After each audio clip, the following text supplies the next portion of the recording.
côté mususu enseignant mususu surtout le enseignant mususu ça tendance à bande on a soit catholique oyo yo za privé puisque si vous regardez très bien côté ya privé ya catholique o bango moko bazotala bakonza catholique ezotambola sans problème mais ba école oyo ezaka conventionnelle oyo ezaka déjà catholique aza na part ya responsable l'état mpe na part ya responsabilité wana tozomona ndire mwa bras de fer.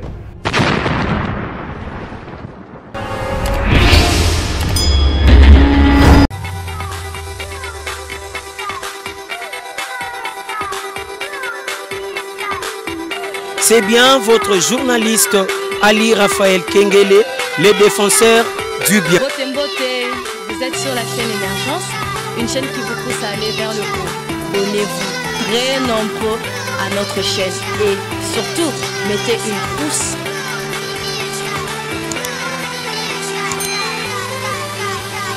Voilà, Émergence One TV avec Saint Thomas Bukamona Bukakwikila par rapport à Évangile.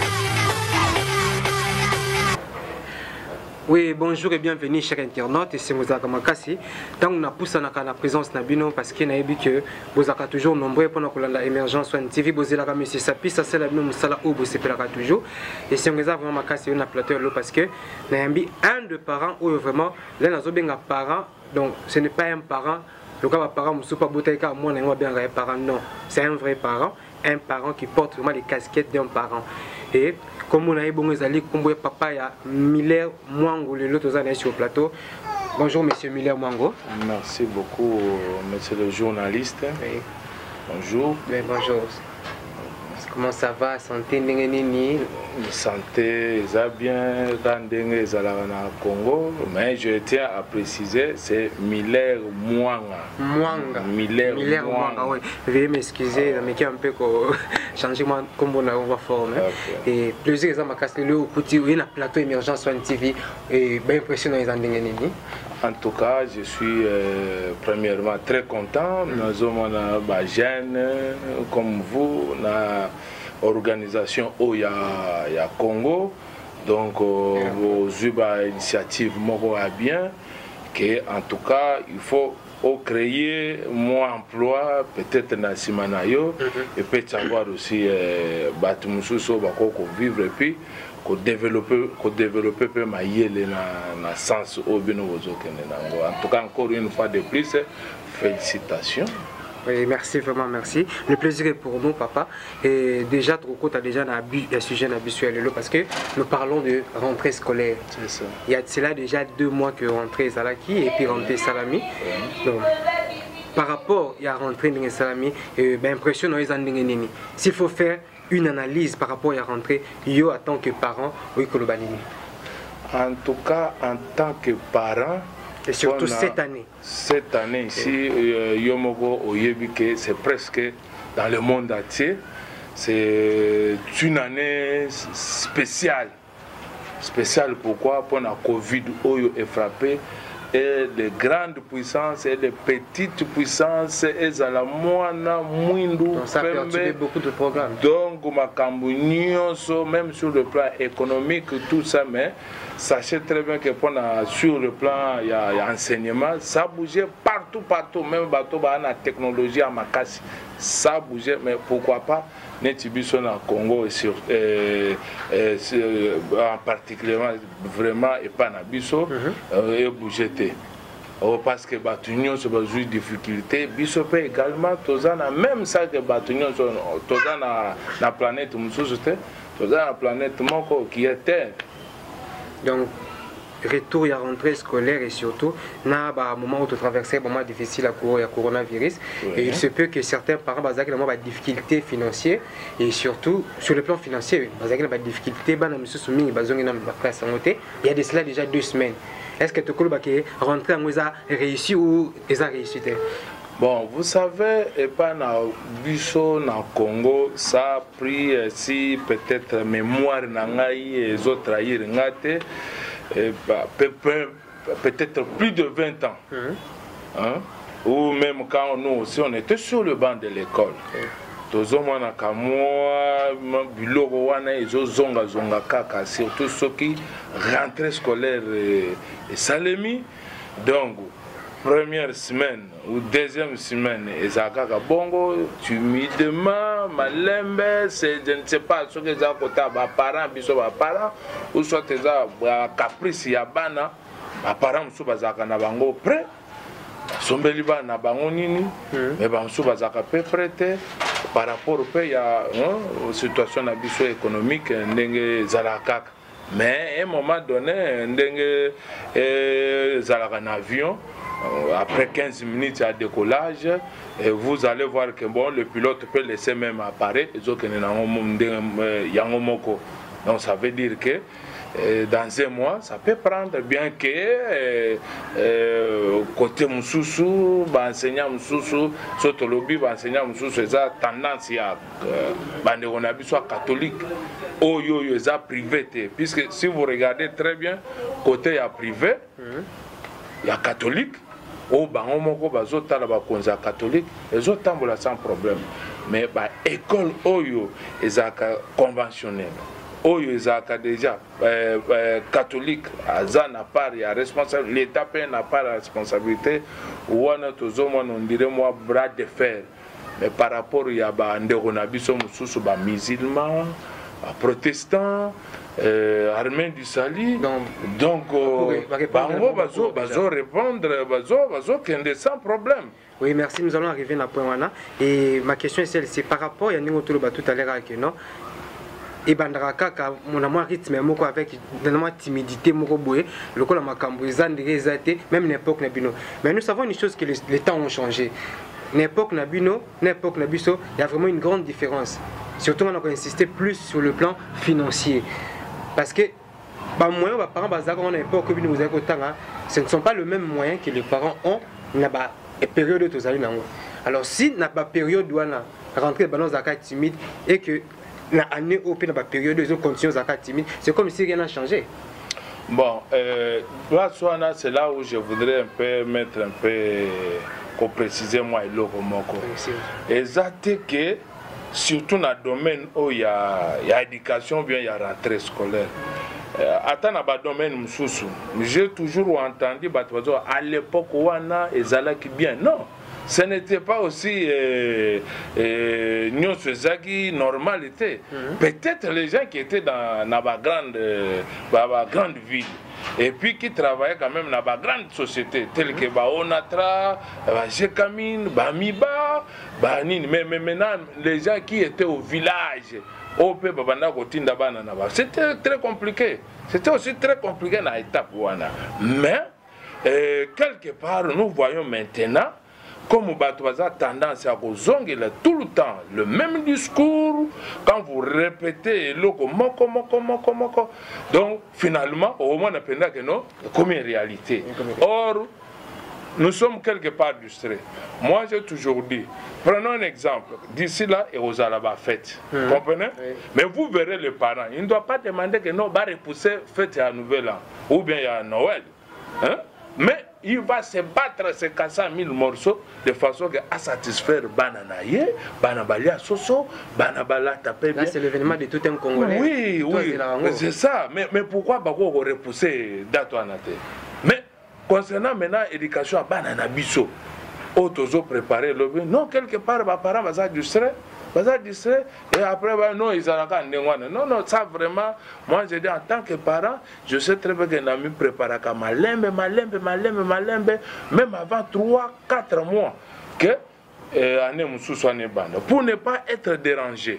Alors, mais c'est une situation où chaque parent doit déjà proclamer déjà pour décoller, pour moi, n'a pas problème. Ce n'est pas question, il y a série wana ou bien Sikoyo, c'était très compliqué. Non, c'est un problème à planning.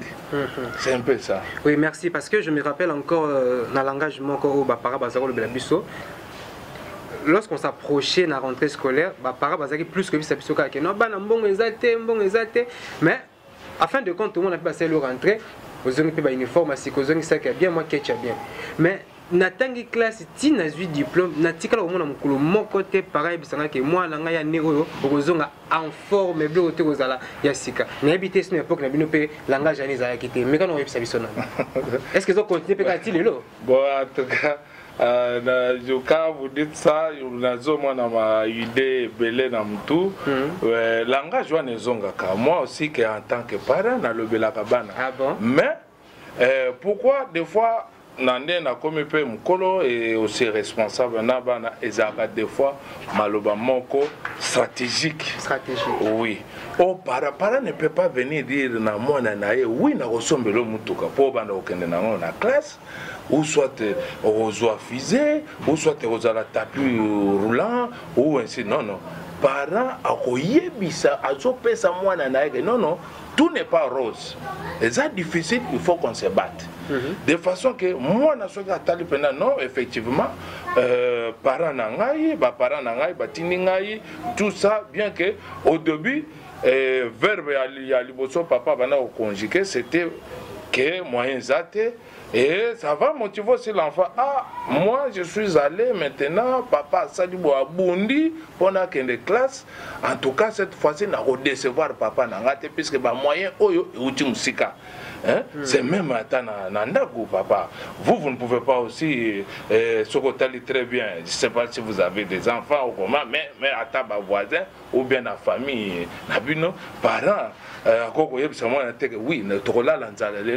il dit toujours oui, même si c'est un peu compliqué, mais à la fin, au Bogola, 2, 3, 4 jours, nous allons atteindre. C'est un peu de maloba. Mais des fois, rassurer aussi les enfants et travailler un peu psychologie na bango, hein.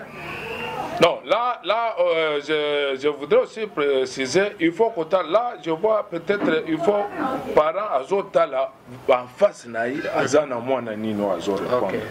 Donc ça dépend si ko yonde tolobaga des fois que au moins les policiers, il y a des policiers gentils et des policiers méchants. Pour ndé tozana biso boye mutu akoko ko libérer ko ndima asolona policier. Il y a deux choses. Moussou peut céder à la pression à policier. Et qu'est-ce que vous avez fait? Mon tête est boutique. Moussou soit non, tika ye. Au moins il peut moutou. A fongwami abandi ko yebisa policier tala botozaki bo. Moussou donc wa cédaka na pression te bazo bondela ye et pas agent de l'ordre pour abi non adobi makamnyo. C'est aussi comme ça ta et pas bana. Donc il faut qu'en face, c'est un peu ça. Oui, merci vraiment pour la précision. Vous comprenez que vous nous suivez sur Emergence One TV et l'émission Oyololo. Nous parlons de rentrée scolaire et surtout l'enseignement na biso ya Congo, comment est-ce que ça peut évoluer. Et papa, nous savons bien que bilan, il y a année passée, on a habité ce qu'on peut estimer en bilan année passée avec madame suite à Covid-19, année ba misu bazaki obligé ba vendre misu ba finaliste ni ba prioriser ki bango pour que ba ça ba examen na bango ba passer ba épreuve. Maintenant, s'il faut vraiment estimer par rapport à bilan il y a année passée, n'engé tozo ba nasiko année, que pouvons-nous espérer de meilleur pour cette année? En tout cas, d'abord, premièrement, j'en profite aussi na micro na yo, plateau na bino, na remercier d'abord Bakonzi. Et surtout va décider Oyo, il y a secteur, il y a enseignement, bien que c'était aussi très compliqué, Mbongo à un moment donné très difficile. Imaginez-vous, yo foutaki déjà ceux qui tranchent, déjà ou bien bamsuba mataki déjà habité année blanche, donc aux hommes là on devrait s'arrêter n'a pas parents n'a pas élèves, mais juste non, on doit quand même y aller. Mais comme je suis parent, je participe aussi dans quelques réunions. Il y a un comité de parents dans l'école, à lobby boye. Bien sûr, finaliste, accent sur les finalistes pour travailler enfin, évaluer à la fin l'examen. Et puis, oyo ba classe restante, oya se, lobby boye, bisika ba sukela kiwana, tant ba zomata, ba professeur ba ko banda wana donc ba sali quand même moi programme moko ya donc que de façon moi récupération justement que moi na ayoka eloko wana c'est ce qui se passe donc nous souhaitons que aucune naissance wana c'est un peu ça. Est-ce que ça représente un danger à l'avenir pour la Banao? Parce que nous avons 9 mois, il y a un programme d'enseignement. Mais si 9 mois, accéder à la classe supérieure. Bongo? C'est ça. Accéder à la classe supérieure, mais à partir de là, on peut rattraper Bango par rapport à retard au cours où il y a. Mais maintenant, moi, je suis à niveau mususu. Mais comment est-ce que moi, non, là, je tiens encore à préciser une chose, M. Mido. Ce n'est pas que l'année passe, tout le monde passe. Il y a eu quand même des délibérations. Ok. Bah, il y a quand même fourchette que, bon, écoutez, moi, par exemple, au Azaki na 47, bah, il y a quand même un cours de base, que Awa a salé quand même bien. Awa salé, et c'est moi, nous, à quoi le cas. Matisse. Oui, mais au Yazaki n'a par exemple la fourchette au Bango Batiaki peut-être il y a 47 collègues. Au Yazaki n'a à 47, à redoubler, mais bah récupérer par rapport à programme on a c'est un peu ça, mais je pense que reposer pendant problème et surtout ceux qui moi n'ont qu'une classe chaque jour. Donc l'enfant sera peut-être bien encadré et encore un peu de volonté à vos parents, à vos enseignants. Je pense qu'on pourra toujours récupérer dans la mission. Je vous ai dit que c'est une année spéciale. Donc on ne doit pas croiser les bras. Les années tu t'as qui na guerre. Parce que même les Vietnamiens, quand il y avait guerre chez eux, il y a des Américains qui ont bombardé plusieurs années.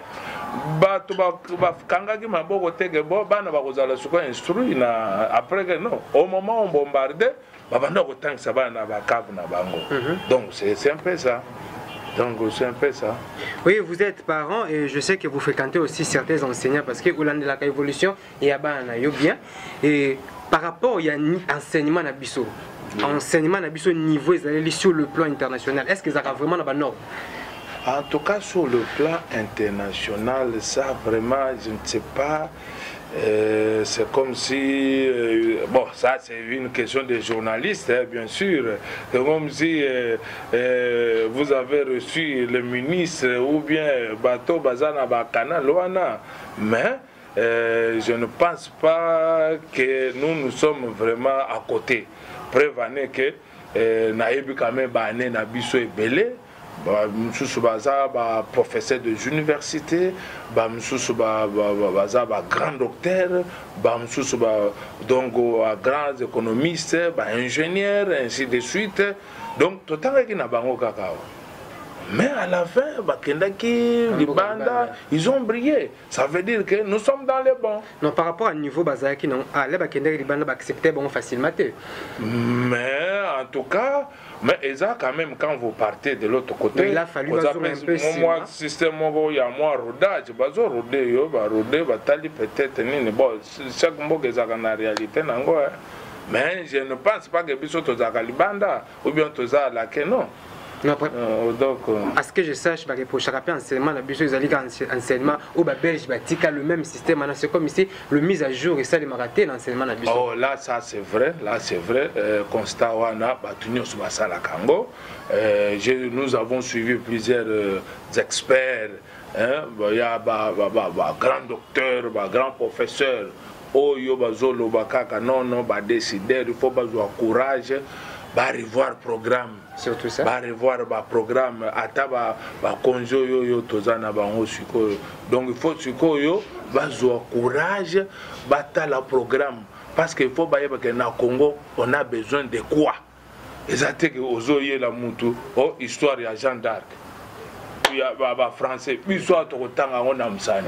L'histoire de Napoléon. Au temps on a msani. Aussi longtemps nous avons aussi nos grands chefs, Empire Lunda, Empire Yaboye, ainsi de suite que nos enfants. Diego Cao. Non, Diego Cao, qu'est-ce qu'il avait? Moi, je connais quand même un grand prof qui disait toujours ah mais comment Diego Kao a outé pas na bango bazo tant que biso que non yende muto découvrir embouchure mais bakoko na biso bana ko sokola wana ça veut dire que a découvrir embouchure te bakoko na biso mamana ki déjà vous comprenez un peu bon peut-être qu'on ne sait pas sans embouchure te non baye baté mais ba mwana ki déjà il faut ba biso toye quand même bango nde baye ko découvrir mais comme Bazaki toujours n'a esprit il y a contrôler colonialiste tout ça donc ils ont voulu tailler l'histoire na bango hein mais ba décider ba courage que ah il faut tout réformer à Cambo qu'est-ce qu'on a besoin il faut banana biso ba yeba ba stratégie à société ba yeba ni beaucoup produire ni beaucoup ça en matière pourquoi pas to ko transformer en go tout ça quand même la capacité hein puisque tout le temps là Mundele Azake Panaye vivait dans son coin biso peut bana ko vivre dans coin na biso mais tout ça qui na ba roi et le roi donnait des ordres na bango et tout et y allait bien. Mais quand ils sont venus, bon, il y a eu quand même le cafouillage, tout ça, jusqu'à un niveau, il y a un enseignement. Alors, il faut maintenant décider, non, les grands professeurs, il faut qu'il y ait une réforme dans l'enseignement. Si, monsieur le journaliste, il faut qu'il y ait une réforme profonde. Et en tant que parent, que reprochez-vous par rapport au système d'enseignement à Bissau? Système d'enseignement, c'est vrai. On a toujours dit la belle femme. Donne ce qu'elle a. Oui, c'est ça. Mais comment nos pauvres enseignants ici, ils se débrouillent, ils n'ont pas manuel au bango bazanango, au yo bakutaki. Donc, bazoko se surpassé, bazoko se recyclé na ndenge na bango. Donc, ils étaient délaissés. Tout ça. Qu'est-ce qu'on fait? Non, tu as pas na biso boté. Non, tu réformer ni tete ça ngana yo te bi atako komater ou bien donc na ba moyen na bango wana basala donc on ne peut pas toujours venir tirer sur les pauvres enseignants. Donc le problème qui est là, que le dessus d'air, on puisse prendre le courage, va réformer Makambu, à dessus d'air, va recycler, va recycler, va enseignant, dans condition il y a bien. Je pense que donc savant. Et par rapport à ce que vous venez de dire, il n'y a pas longtemps dans une école mon longtemps à Comboté, et j'ai rencontré un enseignant, vous savez que nos métiers, ils allaient métier moko. Ils ont un métier moins mal dans le sens que ils ont un métier moins ingrat. Le NEMI enseignant, ils ont un élève où il y a tant ici. Donc, on peut cet exemple indéni. Les lois, il y a tant ici dans l'école primaire. Plus, au fur et à mesure, je suis allé comme le professeur, na inikin, na comme na ministère. Mais na école on a outa. Professeur a tant ici na primaire, mais na songe même pas. Na salaire ba professeur na emata ou soit ba professeur wana bazalaka vraiment suivi ou soit bazalaka vraiment aider na gouvernement na biso yango ba professeur ba comme regretter ba bi baza abandonné. En tout cas ba professeur ils ne peuvent pas regretter pour ceux qui total na ba secteur et belé ezakaka enseignant au ba délaissé tozana la police tozana armée tozana ba ingénieur tozana ba médecin ba oyebisa yo ke biso pe tozana nite puisque ceux qui peuvent ba médecin bazala bien ba travailler bien je ne pense pas que ba congéna biso c'est vrai y aller tout le temps en Europe donc au total presque ba secteur union ya mboka donc c'est comme si foudre ya go beta wana donc décideurs, ils ne veulent pas regarder les choses en face.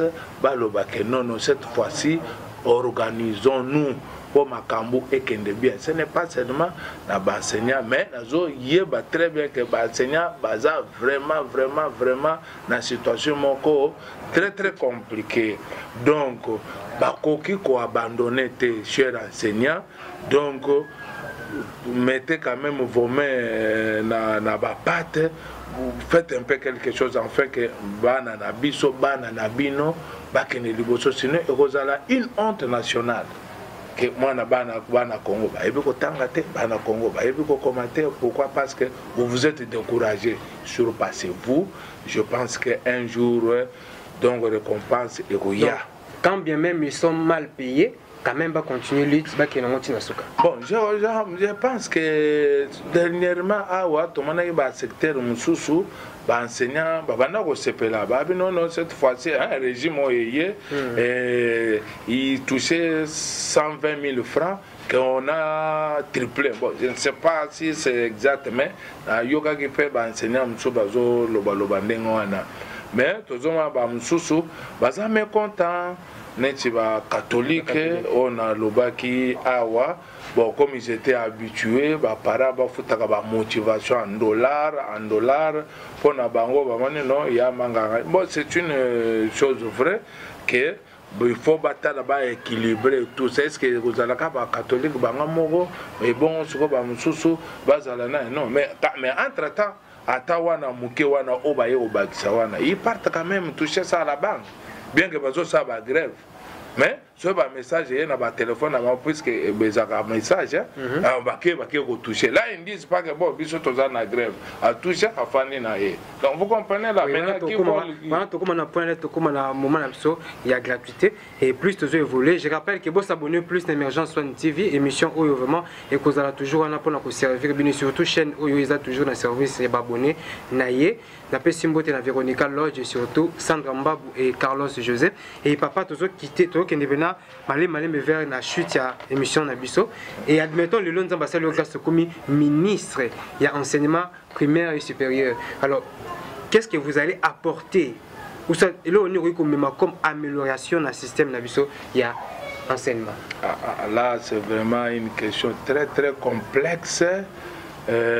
Comme je disais, mais vous reprochez aussi la ministre qui va ministre de l'enseignement na plateau na yo to na micro na bino. Je sais que vous êtes un responsable. Na le pas comme tout à l'heure que non, vous êtes responsable au été à boter comme mon babengi papa. Non, vous êtes responsable avec une casquette d'un vrai responsable. Ça c'est vrai. Je pense aujourd'hui ministre Azanae savante ou bien Azana Mitumi Balé tout ça non puisque nous savons très bien Moutou nous sommes Azaka na maboko Balé Makolomi Balé Moutou Moko et aussi journée Zalakara à 24 heures donc en tant que Moutou attendez bon un ministre Azamutu Oyo a yebu comme il faut savoir que la différence se trouve au niveau de la réflexion, de la vision. Oui, ministre Azamutu Oyo ou bien ce n'est pas ministre ou bien homo consignon sur Amutu Moko Oyo a yebu comme manajaka boîte na ye. Aujourd'hui moi ministre je parle na hôtel d'abord ba projet zaki na tiroir. Oyo bato bazaki wana Oyo basalaki, oyo tikalaki. Quand je dois regarder, narobenga quand même expert il y a enseignement. Bon, qu'est-ce qu'on peut faire? Quel genre d'expert ça l'appelle là? Il y a Congo, tout ça. Non, kaka bango moko ba yebi y compris ba syndicaliste wana ba syndicaliste ba secrétaire généraux va contacter même ba obaleka. Mais pas au bas, je pense. Mais on peut trouver la trace na bango à partir ya ba. Enseignement mboka ils disons que enseignement mboka mais bon peut ça non papa problème eza problème ya ba idée. Problème à idée. Eza problème à idée otuninga mutuna soki yo ozala ministre yo osala nini na habité si je sais peut-être na habité ozo on a déjà sur aux voyants, peut-être conseiller ou bien je ne sais pas. Il y a des projets, papa. Oyo, ba ministre, on a basala à l'époque, même à deuxième République à Mobutu, ou même à série Oya ba Belge. Vous regardez, et en plus, c'est là vous comparez na Bamboka Moussousou, donc bazo sala nini. Et n'oubliez pas que Ndenge Yozawana. tu travailles avec le plan à gouvernement, la vision, il y a mon konzamboka. Mais ce n'est pas dire que bon, il y a un problème qui se pointe. Non, solution, ça n'est pas raté. Il faut qu'il n'y ait pas Premier ministre. Quand ça arrive, c'est le Premier ministre. Non, c'est le président de la République. Non, il faut qu'il y ait une UNESCO. Non. Vous trouvez d'abord solution, pas la binomoko. Parce que nous voyons le secteur tu verras. Toujours moi exemple, bien que donc, problème à salubrité. Aucun n'est pas chef de rue. Oh non, solution, c'est pas en habilité. N'est pas bourgmestre. Bokeh pas bourgmestre, mais sur le bourgmestre, oh non, ce n'est pas chez moi, Tokenan n'est pas gouverneur. Gouverneur, oh non, il y a environnement. Vous voyez, et à la fin, dernièrement, tout le monde a quartier, il y avait des trucs, il y avait foule, n'est-ce pas? Oh, Union européenne. Donc, des chaînes il faut Union européenne. Tu vas payer. Mais ça, c'est l'absence de responsabilité de la part des citoyens congolais. Mais c'est ce que je dis. Surtout, problème n'est pas secteur d'enseignement. Où la solution à Bino, il y a Bissomogo Congolais. Imaginez, nous, il y a gratuité. Et puis, gratuité, tout le monde prendra bien qu'ils ont boité. Imaginez. Mais on a trouvé la solution à biso bien que extérieur et hier qu'on appuyer mais bino moko pour faire vous ne foutez rien pour faire non toi qui n'es qu'à UNESCO non là aussi il y a trop des aventuriers c'est un peu ça. Oui, merci vraiment pour la précision. Donc pour la vraiment tu un peu kusukawa et tu continuer prochaine émission abiso soit prochaine partie émission abiso na papa Miller Mwanga kaka na plateau oyo et à cause de la prochaine invité nabiso pour que tu aborder aussi point ya Covid-19 pendant que bana bazongi les classes parce que bana bakataki classe suite à coronavirus. Est-ce que coronavirus est ici? Non, ici était. Coronavirus c'est la raison pour laquelle le gouvernement congolais nous prie il y a qu'on respecter les gestes et barrières et les règles de distanciation 1 mètre mais constamment on a sali ils ont sous respecté na policier je dis bien na policier là sous cachinete policier là sous cachinete na mboka oh policier ba ne ko landa biso cachiné 5000 francs les lois moi tiré cachiné policier wana alors je sais pas si coronavirus on est parce que bango biso a bombé biso mais j'ai suivi le docteur Mouyembe depuis la France bazana ba docteur Raoul bazo mais un peu quoi apporter soit comme même solution pour nous un peu éradiquer virus ou ezali coronavirus. Alors prions Dieu pour que bango ba médecin ou vraiment ba s'impliquer kapi ba yebi makambo vraiment la mozindo nzamba sunga bango pesa bango classe solution nizoma pour que solution et ils ont appelé Marambouté, ils ont vraiment la normale. Bande qu'on a France, baza na couvre-feu, ba match, ils ont bêté ma huis clos, donc Marambouté, ils ont ça la maté, ba grande serre, ba grande frère, ba ça ba Europe, wana, ba réduire nombre ya ba personnel. Mais ce soit fait ba ndak ba ça la té. Alors tout ça melanza Marambo ici là. L'air tourouya sur quoi semaine nous allons parler de Covid-19 na ba salle de classe na ba établissement public et nengeni l'état a soutenir ba enseignant nengeni l'état a lande la paix bana surtout bana maternelle to lobelango na papa na biso Miller Mwanga na prochaine émission na biso et papa un dernier mot par rapport à émission ya lelo et surtout moi remerciement na bandiko tout balandi na émergence scientifique. En tout cas nazo remercier yo na remercier na papa aza kuna na bilili bien que naïbe comme on a été c'est Junior Kapaya. Ah papa Junior, ok, merci beaucoup. Merci beaucoup papa na bansi que aux alambala soukate na habité sonako pesa mbote avec votre autorisation. Non, pas de problème. Bon, c'est votre plateau. En tout cas, merci beaucoup. D'abord, je salue ma très chère chérie, ma femme. Nadine Kapinga et je salue tous les enfants et surtout mes deux jumelles sans oublier mon petit Kabongo Menji et Ouamwanga et papa je remercie aussi le docteur Mouyembe comme je vous ai dit ici au moins que solution à Congolais nous avons des savants dans ce pays. Talamou Yembe Raoul. Il faut les encourager, les soutenir aussi. Tout ça, ça lui miracle nini. Qui solution oh ya biso moko or batu ebele banda ko insulter ya oh te boye oh non akaki gombe oh non comme nous sommes là que pour danser boire un peu tout ça non il faut quand même au moins Congolais lingi discipline c'est ça un peu de discipline donc ceux qui toza na discipline papa journaliste toza ba voisin il y a pauvreté. Merci beaucoup, merci. Je pense que Torosuka Wate, merci encore. Oui, merci vraiment de répondre à notre invitation. Et je sais que c'est la première fois, mais cela ne sera pas la dernière fois. Vous avez toujours le bienvenu dans le plateau de Emergence One TV.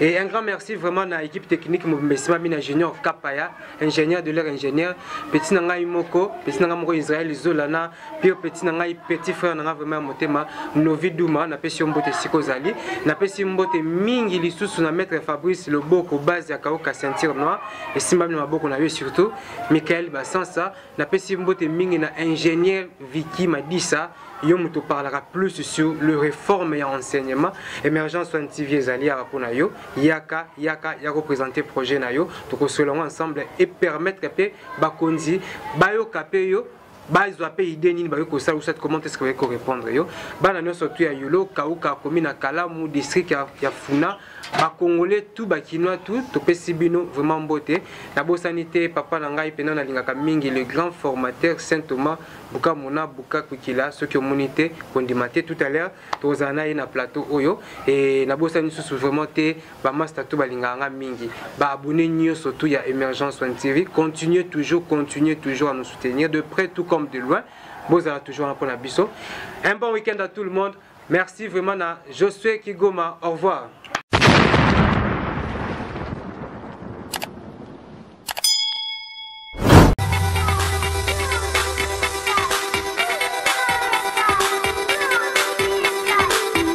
C'est bien votre journaliste Ali Raphaël Kengele, le défenseur du bien. Vous êtes sur la chaîne Émergence, une chaîne qui vous pousse à aller vers le haut.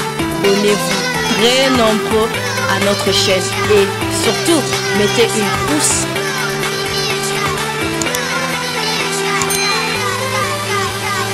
Awana Emergence One TV avec Saint Thomas Bukamona Bukakwikila par rapport à Évangile.